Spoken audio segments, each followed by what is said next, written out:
Picture a single room buried in the dark, somewhere in the high Arctic, on a night when the air outside has fallen to 40 degrees below zero. Inside, a small oil lamp burns, and around its faint glow a family sleeps, warm, breathing slowly, alive. Now, step outside and ask yourself a question most of us never have to. What kind of house could possibly survive a place where the air itself is trying to erase heat from existence? Because at 40 below, the Arctic is no longer just cold. It becomes an active force, something with intent. Heat doesn't fade slowly out here. It is taken, stripped, stolen in seconds through a process most people never think about, called forced convection. When winds of 40 to 50 miles an hour sweep across open tundra with nothing to slow them, they don't simply pass over a surface. They peel away the thin molecular layer of warmth clinging to anything exposed. Skin freezes in minutes. Breath crystallizes in mid-air. Even solid materials turn brittle and unforgiving. And here lies the deeper problem, the one that changes everything. This environment is not just cold, it is an infinite heat sink, swallowing any warmth you introduce and scattering it into an endless, energy-hungry void. So the real question was never how to stay warm, it was how to stop losing heat at all. In most of human history, survival begins with fire, but in the high Arctic, fire alone is almost meaningless. There is no wood, no forest, no fuel for a lasting flame, so how did they survive? The real answer wasn't fire, and it wasn't thicker walls. It came from beneath their feet, and from something they pulled out of the frozen sea.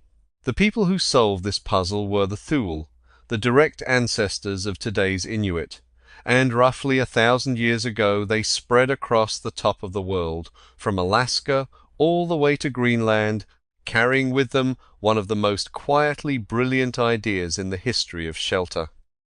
Instead of trying to build a better wall against the wind, they made a far stranger decision. They stopped fighting the Arctic from above, and they moved their homes into the earth itself. By sinking a structure roughly 3 feet below the surface, they stepped out of the most dangerous layer of that world, the chaotic, wind-dominated air, and into something far more stable and forgiving. And this was more than a clever trick. It was a shift from weather to geology, because beneath the Arctic surface lies a resource most of us would never think to value: thermal stability. The permafrost, frozen solid for thousands of years, holds a nearly constant temperature hovering right around 32 degrees Fahrenheit, the freezing point of water. So while the air above might plunge to 40 below overnight, the ground simply refuses to follow. It holds its temperature because of its sheer, immovable mass, and that makes it something extraordinary, a thermal battery buried under your feet. Embed a home inside that mass, and the interior stops trying to match the deadly air outside. Instead, it begins to settle toward the far gentler temperature of the earth. And here is the part that should stop you. This is not ancient history left behind. Today, our most advanced architects are rediscovering the very same principle, calling it earth-sheltered design, or passive housing, building into hillsides and underground to slash energy use. 1,000 years later, we are finally catching up to what the Thule already knew.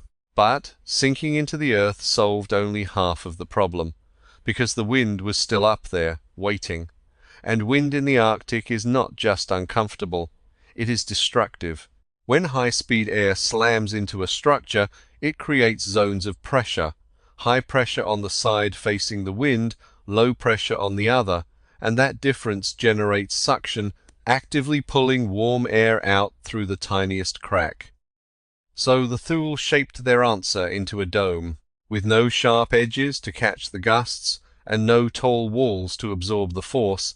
The air simply flowed up and over, redirected instead of resisted, cutting wind exposure by as much as 85%. The house stopped being an object standing against the landscape and started becoming part of it. Yet this raises the question we left hanging. In a world with no trees, no timber, no beams, what could possibly hold that dome up? And the answer came, astonishingly, from the sea. A single bowhead whale carried tens of tons of usable material, and its enormous curved jawbones, often more than 15 feet long, offered something almost impossible to find in the Arctic: natural structural geometry.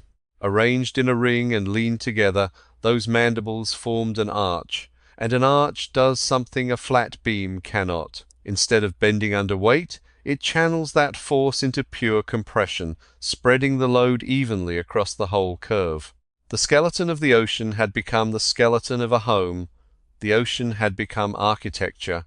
And there is something deeply moving in that, because for the Thule, a whale was never just material. It was life given, honoured, and never wasted. The meat fed the family, the fat lit the lamp, and the very bones became the roof over their heads. A single hunt could shelter a family for generations. Survival here was not conquest. It was gratitude, built into the walls.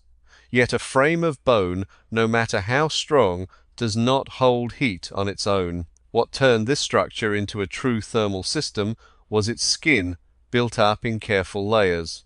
First, thick animal hides were stretched across the bones to form a windproof membrane, and over that went something remarkable, a dense layer of tundra sod, sometimes up to 3 feet thick. But this was never just dirt. It was a living, fibrous web of moss, roots, and soil, and the Thule laid it with the roots turned inward, and something extraordinary happened over time. The plants didn't die, they kept growing, weaving their roots deeper into the walls, knitting the whole structure tighter with every passing season. The home developed a self-sealing skin, a living barrier that quietly repaired its own small cracks and sealed itself against the wind. And once that skin was complete, the effect was staggering. A single oil lamp, burning nothing more than seal or whale fat, could now warm the entire space, because the system was no longer bleeding heat into the night.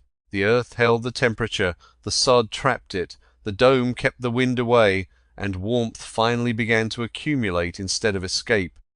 The result was a difference of more than 100 degrees Fahrenheit between the frozen air outside and the gentle warmth within, achieved not through producing heat, but through refusing to lose it. And yet, hidden inside this near-perfect solution was a new and silent danger, because by sealing the home so completely, the Thule had nearly stopped the flow of air itself, and in a sealed space with a burning flame and breathing bodies, something invisible begins to build: carbon dioxide, carbon monoxide, and creeping moisture. The very same walls that saved them from the cold could quietly kill them before morning, without a sound, without a warning. The thing that kept them alive was now the thing that could end them. So the challenge transformed one final time. It was no longer about solids, about walls or roofs or insulation. Now it was about something far more delicate: air itself. The Thule answered with quiet precision, carving small ventilation shafts and shaping long entrance tunnels that let fresh air seep in slowly and stale air escape, all without surrendering the precious heat they had fought so hard to keep. Too much airflow, and the warmth would vanish. Too little, and life itself would fade in the dark. Balanced perfectly, the house could finally breathe. And when you step back and see the whole of it, what the Thule built was never really a house at all. It was a closed-loop thermal system. The earth stabilized the temperature, the sunken shape reduced exposure, the living skin trapped the warmth. The dome turned away the wind, and a slow breath of air sustained the life inside. No fossil fuels, no outside power, no wasted material, just geometry, mass, and a profound understanding of the world. And there is a quiet truth buried in all of this, one we seem to have forgotten.